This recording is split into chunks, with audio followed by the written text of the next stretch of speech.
मेरा पति अपनी विधवा बहन से जानबूझकर लड़ता था और उसे रोज मेवे खाने के लिए छोड़ देने की बात करता था। मेरी भाभी मुझसे मुस्कुराकर कहती थी कि जब तक मेरे पास उसका राज है, वो मेरा कुछ नहीं कर सकता। मैं हैरानी से पूछती थी कि कैसे? अगर कोई राज है तो वो कहती थी कि अगर जानना है तो इस हफ्ते रात को नकाब पहनकर छत पर चली जाओ, तुम्हें सब पता चल जाएगा। मैंने वैसा ही किया और जब छत पर गई तो मैं दंग रह गई। मैं और मेरे पति, आज फिर से मेरे पति और मेरी ननद बहुत जोर से लड़ रहे थे।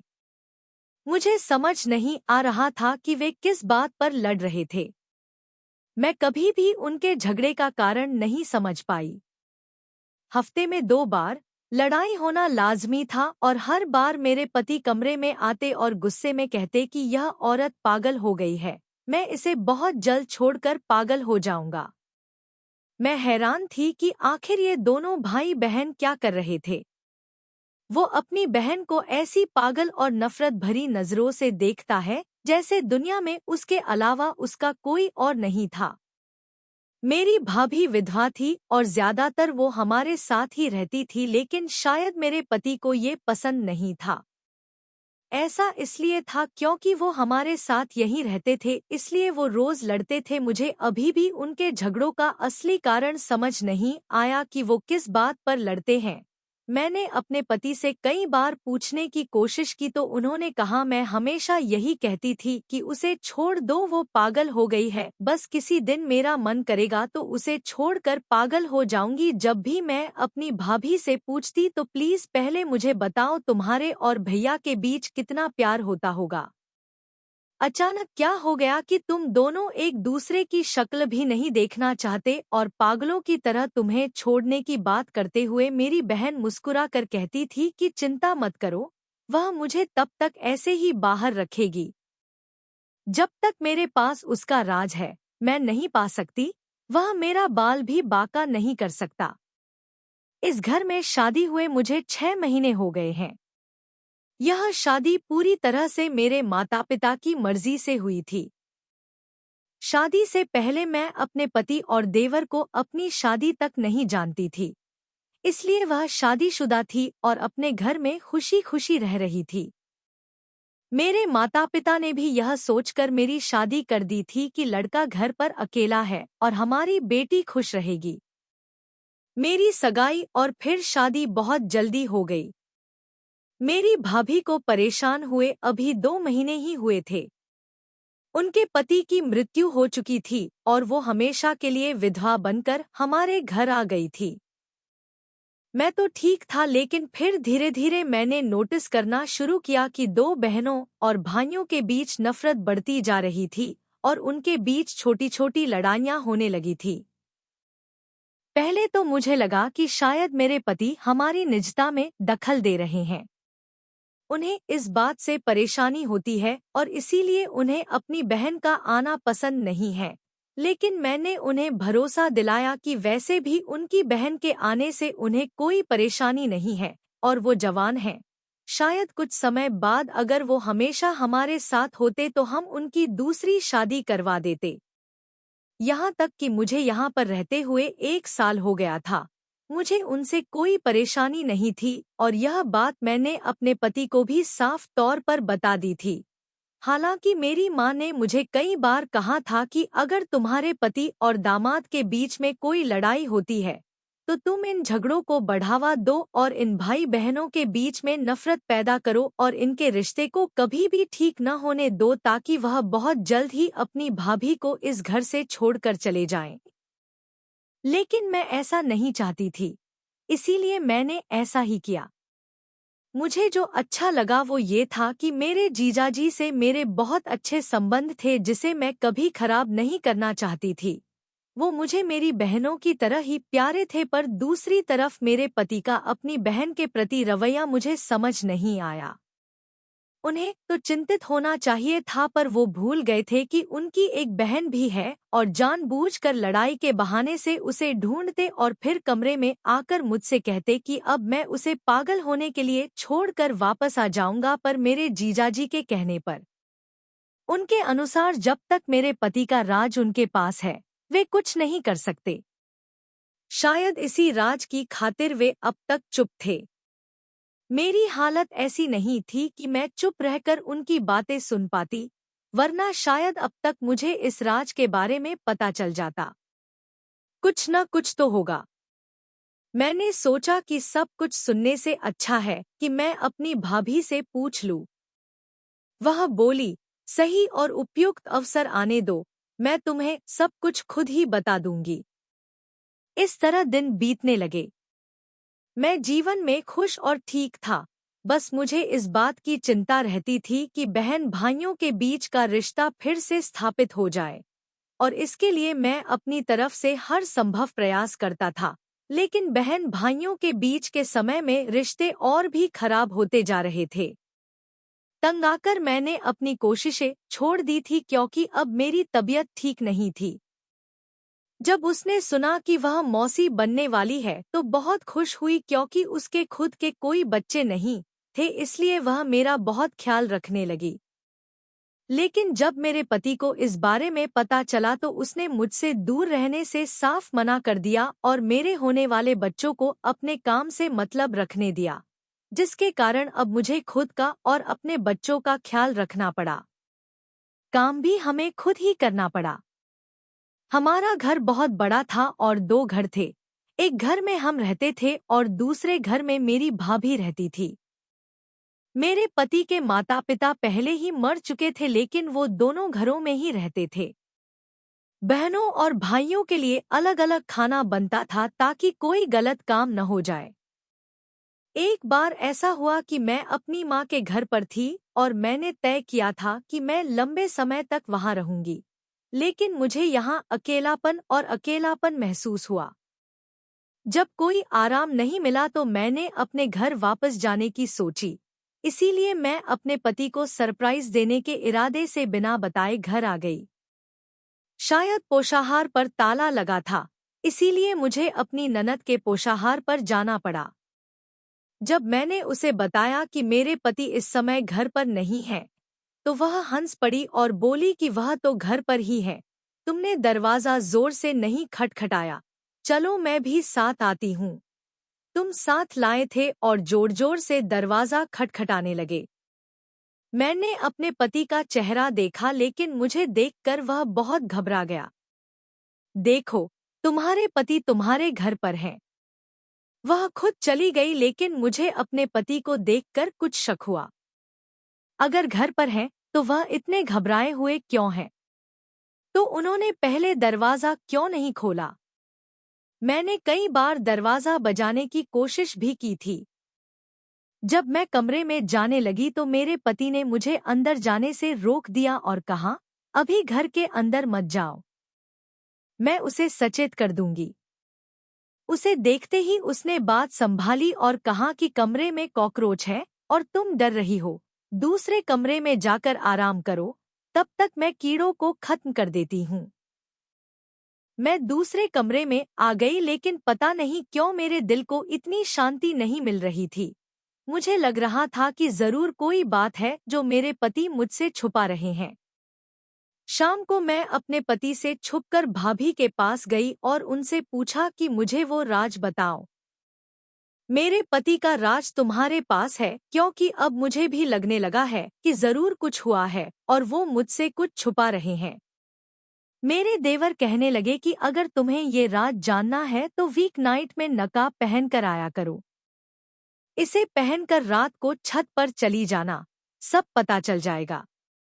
2 दिन बाद हफ्ते की रात आ गई थी और उस रात मैंने हमेशा की तरह दूध नहीं पिया, क्योंकि मेरी ननद ने आधी रात को ही मुझे मना कर दिया था। नंद का मैसेज आया और उसने मुझसे कहा कि अगर अपने पति का राज जानना है तो छत पर चली जाओ। मैंने जल्दी से अपना चेहरा छुपाया और छत की तरफ भागा। मेरे दिल में तरह तरह के ख्याल और भ्रम आते रहे कि पता नहीं ऐसा ही है, कोई तो राज है जिसकी वजह से मैं इस तरह छत पर आई हूँ। भगवान मेरा भला करे। जब मैं छत पर गई तो सामने मंदिर देखकर मेरे रोंगटे खड़े हो गए। मैंने कभी सपने में भी नहीं सोचा था कि मुझे कभी ऐसा कुछ देखने को मिलेगा। छत पर मेरे पति मौजूद थे, लेकिन वहां एक और लड़की भी मौजूद थी।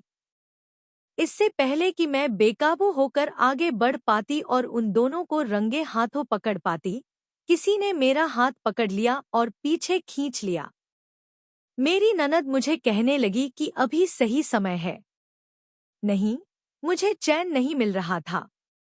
अपने पति को अपनी आंखों से किसी लड़की के साथ देखना मेरे लिए बहुत दुखद था और मैं उन दोनों को रंगे हाथों पकड़कर खूब बेइज्जत करना चाहती थी, इससे पहले कि मैं उनसे पीछा छुड़ा सकूं। अपनी मंशा पूरी करते हुए उसने मुझे बाह से पकड़कर वापस लाया और कहा कि यही वो राज है जिसके बारे में मैं बात कर रही थी। तुम्हारा पति दूसरी लड़कियों के साथ चक्कर चलाता रहता है और अभी तक वो मेरे सामने दबा रहता था क्योंकि उसे पता था कि मैं उसके बारे में सब कुछ जान चुकी हूँ। अगर उसे पता चल गया कि तुम भी उसके बारे में जान चुकी हो तो उसे कोई डर नहीं रहेगा। जब तुम्हारा बच्चा पैदा हो जाएगा तो तुम्हारे पति का तुम्हारे प्रति रवैया बदल जाएगा। मैंने उस लड़की का चेहरा देखा था और सोचा था कि मैं उसके बारे में पता लगाकर उसे सबक सिखाऊंगी। उसकी हिम्मत कैसे हुई मेरे शादीशुदा पति पर हमला करने की। वो आकर अपने कमरे में बैठ गई। आधे घंटे बाद मेरे पति भी आ गए और जब मैंने उनसे पूछा कि वो कहाँ हैं, तो वो घबरा गए और घबराते हुए बोले कि मेरा दिल घबरा रहा है, इसलिए मैं छत पर ताज़ी हवा लेने गई थी। उसने मुझे सच नहीं बताया। इसका मतलब सच में यही था। उसका लड़कियों के साथ चक्कर चल रहा है। वैसे मैंने बातचीत के दौरान अपने पति से कहा था कि अगर उसका किसी लड़की के साथ चक्कर चला तो मैं उसे माफ नहीं करूंगी। इसका फायदा यह हुआ कि अगले हफ्ते रात को वह छत पर नहीं था और कमरे में था। अब बहन के साथ उसका झगड़ा भी काफी कम हो गया था, बल्कि लगभग न के बराबर हो गया था। दोनों ने एक दूसरे को बहुत दिनों से फोन करना बंद कर दिया था। फिर एक दिन मैंने ऐसा नज़ारा देखा जहां दोनों भाई बहनों में न जाने कब और कैसे सुलह हो गई। बहुत हैरानी की बात थी कि पहले तो वे एक दूसरे का चेहरा भी नहीं देखना चाहते थे और मुझे नहीं पता था कि वे क्यों लड़ते थे और किस वजह से लड़ते थे।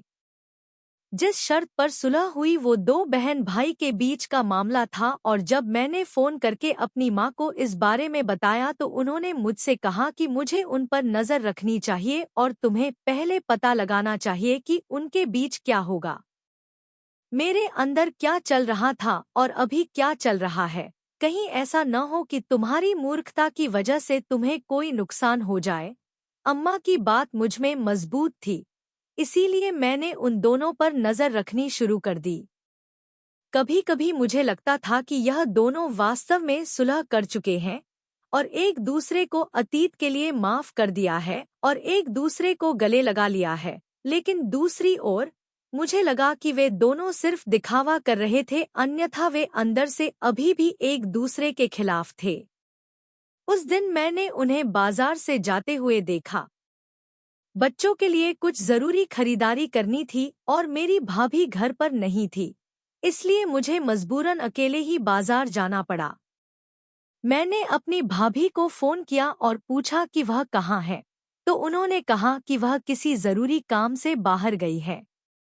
लेकिन मुझे उनके जरूरी काम के बारे में बाजार जाने के बाद अच्छी तरह पता चला जब मैंने उन्हें और उनके भाई और उनके पति को उस लड़की के साथ देखा जिसे मैंने छत पर उसके पति के साथ देखा था। वो तीनों एक मॉल में साथ बैठकर खाना खा रहे थे। जब वो खा रहे थे तो मैं अपना चेहरा ढककर पीछे की टेबल पर बैठ गया ताकि मैं उनकी बातें सुन सकूं। मेरे जाने के 2 मिनट बाद वो लड़की वहां से उठकर चली गई, लेकिन मैंने उन दोनों की बातें खूब सुनी थी। वो अपने पति से कह रही थी कि मैंने अभी तक तुम्हारी पत्नी को कोई राज नहीं बताया है, मैंने उसे कुछ नहीं बताया है और अब मैं चाहती हूँ कि तुम मुझे मेरे हिस्से के हिसाब से सिर्फ 1 रुपया दो, कम या ज्यादा मत देना। तुम अकेले पूरा हिस्सा नहीं ले सकते। मेरे पति ने कहा, ठीक है, मैं समझ गया, तुम्हें तुम्हारे हिस्से की पूरी रकम दूंगा। शुक्र है कि तुम मेरी सगी बहन नहीं हो, वरना तुम जैसी लालची लड़की से तो किसी की बहन ही न हो तो अच्छा है। पहले तो मुझे समझ में नहीं आया कि वे दोनों आपस में किस बात पर बात कर रहे थे, लेकिन बाद में पता चला कि वे दोनों एक दूसरे के भाई बहन थे। अगर नहीं, तो मेरे पैरों तले से जमीन निकल गई। वो क्या कह रहा है और क्या उन दोनों ने मिलकर मुझे धोखा दिया? लेकिन मुझे धोखा देने का मकसद क्या हो सकता है? उन्हें मुझसे क्या हासिल हो सकता है? वो ये कहना चाहते थे कि मेरे पास कोई बैंक बैलेंस या प्रॉपर्टी नहीं है जिसे मैं बेचकर आपस में बांट सकूं। मैं एक गरीब परिवार से आया हूं और न ही मैं अपने साथ लाखों करोड़ों की रकम लाया हूं। तो मैं किस लड़की को बेवकूफ बनाऊंगा? क्या हम उस लड़की की बात कर रहे हैं जो अभी अभी यहाँ से गई है? आखिर वो थोड़ी देर पहले उसके पास ही बैठी थी और इस गेम प्लेन के बारे में चर्चा करना, और वह लड़की किसकी थी? इन लोगों के साथ कौन और क्या करना है? ये सारे सवाल मुझे चैन नहीं लेने दे रहे थे और जब तक पता नहीं चल जाता मैं चैन से नहीं बैठ सकता था। मैं उनके जागने से पहले चुपचाप वहां से अपने घर आ गया और थोड़ी देर रुका। जब वे दोनों भी घर लौट आए तो पहले तो मेरा मन उनसे साफ साफ पूछने का हुआ, लेकिन फिर मैंने उचित नहीं समझा, इसीलिए मैं चुप रहा। मेरी नंद एक समझदार महिला थी, इसीलिए उसने मेरे चेहरे पर बिगड़ते भाव को देख लिया। वह कहने लगी, मुझसे पूछने लगी कि सब ठीक है ना। मैंने बहाना बनाते हुए कहा कि मेरी तबीयत वैसे भी खराब चल रही है, तुम ठीक हो ना? इसीलिए मुझे लगने लगा था कि मेरी भाभी भी चाहती है कि मैं घर से निकल जाऊं। मैं जाकर अपने भाई की शादी उस लड़की से करवा दूंगा। अगर ऐसा नहीं था तो वो उससे हंस हंस कर बात क्यों कर रही थी? पहले भी उसने भाई से अपने रिश्ते खराब किए थे और इसीलिए उसने मुझे अपने अफेयर के बारे में बताया था, और जब वो दोनों सो गए तो वो अपने भाई का ही साथ देने लगी। मुझे अपना घर बचाना था, इसलिए सबसे पहले मुझे उस लड़की को खोजना था ताकि मैं उसे अपने पति से दूर रख सकूं। कुछ दिनों बाद मैंने उन दोनों भाई बहनों को फिर से बाहर जाते देखा और मुझे शक हुआ कि वे उसी लड़की से मिलने जा रहे होंगे। मैंने उचित दूरी बनाकर उनका पीछा करना शुरू कर दिया, यह सोचकर कि आज मैं पता लगा लूंगा कि उनके बीच क्या चल रहा है। पहले तो मुझे लगा कि लड़की बहुत समझदार होगी, लेकिन जैसे ही मैंने उन दोनों को एक साथ देखा तो मैं यह देखकर हैरान रह गया कि लड़की रो रही थी और उन दोनों के सामने हाथ जोड़कर कुछ कह रही थी। मैं इतनी दूर से उसकी बातें नहीं सुन सकता था, लेकिन मेरे लिए यह आश्चर्य की बात थी कि आज लड़की इन लोगों के सामने गिड़गिड़ा रही थी और हाथ जोड़ रही थी। क्या बात है, मैंने देखा कि मेरे जीजा जी मुझे सांत्वना दे रहे थे और मेरे पति का चेहरा भी बहुत परेशान था, लेकिन लड़की वहां से जाने को तैयार नहीं थी। अब मुझे नहीं लगा कि शायद उसका मेरे पति से कोई संबंध था, या फिर क्या पता मेरे पति ने भी लड़की को धोखा दिया हो, पहले उसके साथ नाजायज संबंध बनाए और अब उसे छोड़ने की बात कर रहे हो। अब मैं ज्यादा सोचकर अपनी सेहत खराब नहीं करना चाहती थी। मेरे अंदर पहले से ही धैर्य भरा हुआ था, इसीलिए मैंने सोचा कि इन दोनों से छुटकारा पा लेना चाहिए। पास जाकर सीधे पूछना चाहिए कि क्या चल रहा है। मैं जल्दी से आगे बढ़ी और उसके सिरहाने पहुंच गई। मुझे वहां देखकर मेरे पति और दामाद चौंक गए। वे दोनों डर गए और पूछने लगे कि मैं यहाँ क्या कर रही हूँ। मैंने उस लड़की को ध्यान से देखा और कहा, ठीक है, तुम्हारा मेरे पति के साथ चक्कर चल रहा है। यह सुनकर लड़की घबरा गई और नहीं, मैं सिर हिलाते हुए बोली, नहीं, ऐसा कुछ नहीं है। मैं यहाँ अपने किसी काम से आई हूँ। लेकिन वह आई और तुम अपने पति को समझाओ कि वह मेरा काम कर रहा है। मैंने अपने पति की तरफ देखा और पूछा कि वह किस काम की बात कह रही है और क्यों रो रही है। मेरी भाभी मुझसे कहने लगी कि सब बातें छोड़ो और तुम मेरे साथ चलो। चलो घर चलते हैं, उस लड़की का मामला बाद में निपटा लेंगे। वो दोनों मुझसे कुछ छिपा रही थी, इसीलिए मैंने जाने से साफ मना कर दिया। मैंने लड़की से कहा कि मुझे सब कुछ बताओ, आखिर तुम कौन हो और मेरे पति से तुम्हारा क्या संबंध है। लड़की कहने लगी कि मेरा नाम दानिया है, मेरे माता पिता समाज सेवी हैं और उन्हें मेरी सेवा करने का बहुत शौक था। उन्होंने मेरा पालन पोषण भी बहुत अच्छे से किया। मैं उनकी शादी के कई सालों बाद पैदा हुई थी और जब तक मैं पैदा नहीं हुई थी तब तक उन्होंने अनाथ बच्चों को पाला था और वो दोनों कोई और नहीं बल्कि सामने बैठे ये दोनों थे, लेकिन जो आपके पति और आपकी भाभी के रूप में हैं वो दोनों ही थे मेरे माता पिता। उन्होंने मुझे प्यार करने में कोई कसर नहीं छोड़ी थी और हमेशा मुझसे कहा था कि वो मेरे भाई बहन हैं और मैंने भी उन्हें वही माना था, लेकिन वो दोनों ही लालची निकले। मेरे अमीर पिता के बहकावे में आकर उनके पास बहुत सारी संपत्ति थी जो उन्होंने धोखे से मुझे बेच दी। वैसे तो इन दोनों की बेटी होने के नाते मेरा हक बनता था, लेकिन उन्होंने मेरा हक छीन लिया और मैं उनके घर के चक्कर लगा रही हूँ। मुझे आज उनसे यह कहने में भी शर्म आती है कि वो मेरे भाई हैं। लेकिन एक दिन उन्होंने मुझे मेरा हक देने के लिए घर पर बुलाया और रात को छत पर ले जाकर मेरे साथ ऐसा किया, मेरी फोटो खींची और अब वो मुझे ब्लैकमेल कर रहे हैं। जब मैं घर जाकर उससे अपना हक मांगती हूँ तो वह धमकी देता है कि मैं तुम्हारी तस्वीर सोशल मीडिया पर डाल दूंगा और मुझे बदनाम कर दूंगा। मैं कहती हूँ कि वह मेरा भाई है, लेकिन उसने मेरे साथ बहुत बुरा किया। मेरे माता पिता ने उन दोनों को बहुत प्यार से पाला था। अब वह मेरी तस्वीर भी नहीं लौटा रहा है, न ही मुझे मेरा हक दे रहा है। यह सुनकर मेरे पैरों तले से जमीन निकल गई। जिस आदमी को मैं अपना पति कह रही थी वो कितना गंदा इंसान हो सकता है, पर मैं भी बहुत चालाक थी। मैंने उसके पास जाने से पहले खुद से कहा। मैंने मोबाइल रिकॉर्डिंग चालू कर दी थी और जो कुछ भी उस लड़की ने बताया था और जो कुछ भी मेरे पति ने कबूल किया था, सब कुछ रिकॉर्ड हो गया था और मैंने उस समय अपने पति को कुछ नहीं बताया और अपने दामाद को बताया। उसे वहां से यह कहकर भगा दिया कि तुम मेरे पति पर झूठा आरोप लगा रही हो, तुम उनकी बहन नहीं हो, और मैंने उसे धक्का देकर वहां से भगा दिया। जब मैं और मेरे पति घर आए तो मैंने अपने पति से कहा कि बहुत ज़रूरी काम है, मेरी माँ की तबीयत बहुत खराब हो रही है, मुझे वहाँ जाना है, और मैं घर से निकल आई। फिर मैं पुलिस स्टेशन गई और मैंने पुलिस को सारी सच्चाई बता दी। मेरे बयान पर मेरे पति और देवर को पुलिस ने गिरफ्तार कर लिया और पुलिस ने मेरी सगी भाभी को ढूंढकर उसे उसका हक दिलवा दिया। अब मेरा अपने पति से तलाक हो गया है और मैं अपनी भाभी के साथ इस घर में अकेली रहती हूँ। दोस्तों, ये थी आज की कहानी। अगर आपको कहानी पसंद आई हो तो प्लीज वीडियो को लाइक करें, शेयर करें और कमेंट भी करें। अगर आप मेरे चैनल पर नए हैं तो चैनल को सब्सक्राइब करना न भूलें।